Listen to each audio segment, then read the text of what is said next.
Today is our first day in Seoul, South Korea, and it's all about historical landmarks. Later, we're going to the palace, but currently we're at the Bukchon Hanok Village. This area has buildings that are very to the time that they were created, and it's really beautiful to see. Super picturesque, and I think there's a lot of little nooks and crannies to explore here.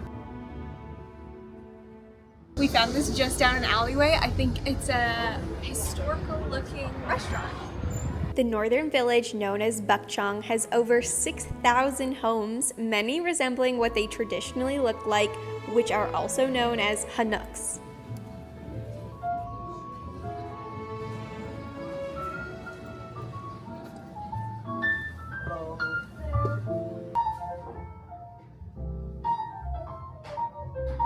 When we were in Vietnam, we tried all the different coffees they had to offer, and we were walking up one of the main streets in this area, and we found Black Sesame Latte, which we haven't tried yet.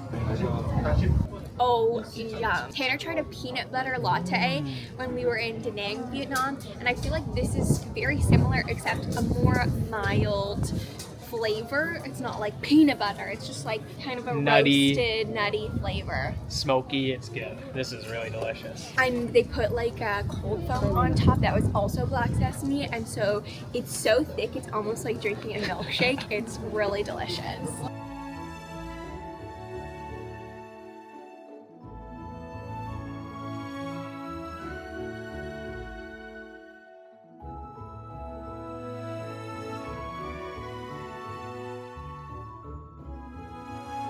That was the Bukchon Hanok Village, and right now it's really just a residential area. It seems like a lot of beautiful houses in there, but it's cool to see, and we are now on our way to the palace.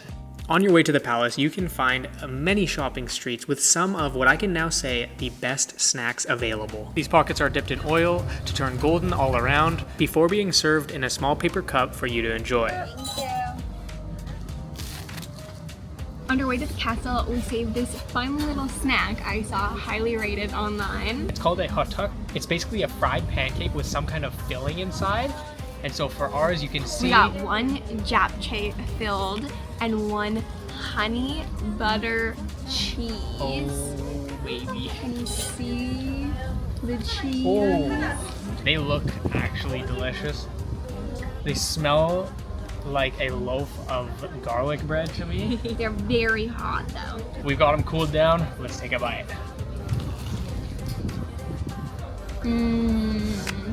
Wow. That is so friggin' good. Mine's just like fried cheese. Like you can't go wrong there. Imagine stuffing a breadstick with all the foods that you love. That's what this is. It's so good. You wanna trade? Let's do that.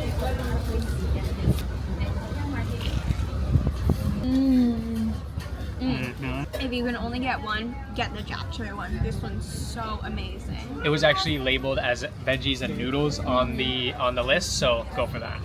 Just look at that inside. What a stop. I actually can't believe how good this is. And together, like $8. $8 for this.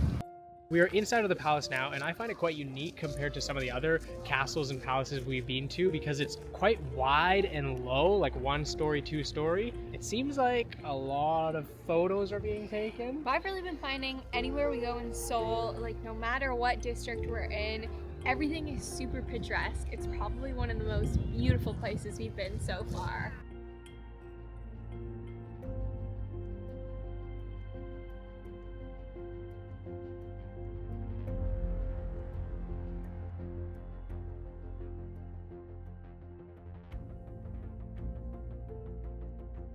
Behind us, we think we found the main palace, and we have these beautiful cherry blossoms here too. It looks quite incredible. The palace is incredible because it's actually on stilts, if you can see, and the first floor starts 1 level above. And it's also surrounded by water, which is super cool.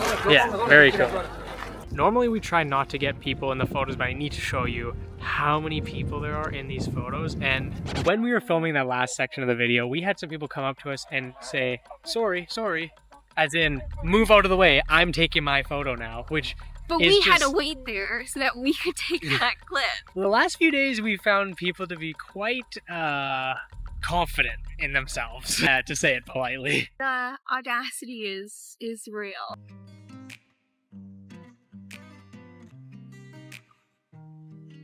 When in Korea, you have to try salt bread. So that's what we've got. We went to Jayeondo, which is a super popular bakery. I'll put the name above. But we've got 4 whole rolls that we're gonna give a try. It was the minimum order you could make here, but we've been walking a lot, so I think we deserve it. Plus, like, breakfast for tomorrow. This is what they look like. So they're kind of like a croissant. They just look like a breadier croissant, and they're topped with some salt. They look amazing. Really flaky feeling. Crunchy on the bottom. Ooh, I'm gonna rip it open. Okay. Smells really like a dinner roll. Okay, let's try.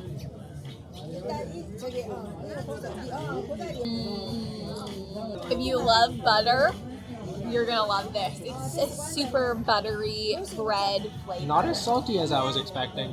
It's basically like a less dry and flaky croissant. It's delicious. Now, where we are actually eating this salt bread is in Insadong, which is a historically cultural center that was originally a residential area for officials and has been transformed into an arts and cultures area, which is known for its tea houses now. We're gonna explore a little. There's tons of walking streets here. We're supposed to see a lot of cafes, a lot of art, a lot of antique shops, along with the tea houses. Let's see it.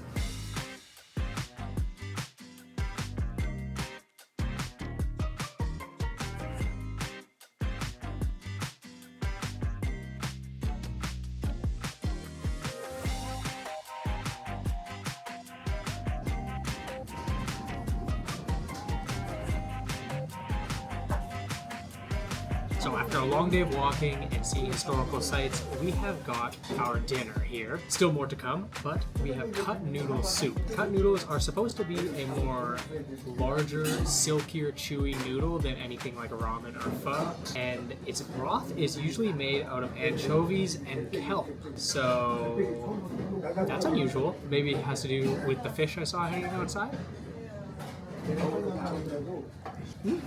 It's quite a nice broth. I want to see how silky thick these noodles are. The reason they're called cut noodles is because they're not machine cut, they're hand cut with a knife. Definitely more of like a fettuccine style noodle, and that's kind of what it tastes like. Even in the soup, it still has that like dry noodle consistency. This is delicious. Great soup. Someone kindly let us know that it's the small anchovies that the broth is made out of, and I've never had anchovy broth, so I feel like I got to give this a try. They so kindly divvied out Tanner's bowl into 2 portions, and they gave me a smaller bowl, which we thought was so funny and kind.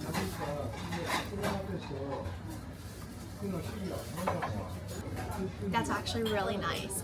Don't be afraid about the anchovy broth because it's so delicious. It's just salty and savory, great for soup. We also got 2 types of dumplings. This one was just dumplings, and then we have kimchi dumplings. I'm assuming there's maybe a meat in the regular dumplings one, but it also could be vegetarian. We have a sauce that I brought out. Give it a try. Yeah, those are insane. Those are so delicious.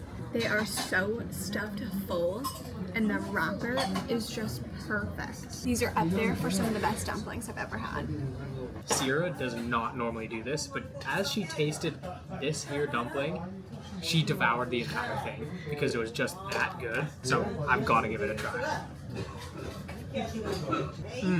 I see the hype.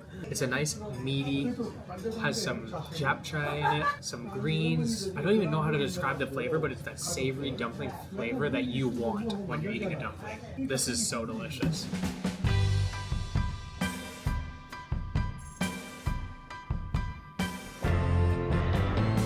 And just like that, we have come to end the video in a very fitting way. With a vintage photo booth that I found here. Look at how cute these photos turned out. I love Polaroids, I collect them throughout our travels, so this is just another one to add to my collection and super memorable. So a great way to end our day of history here. See you in the next one.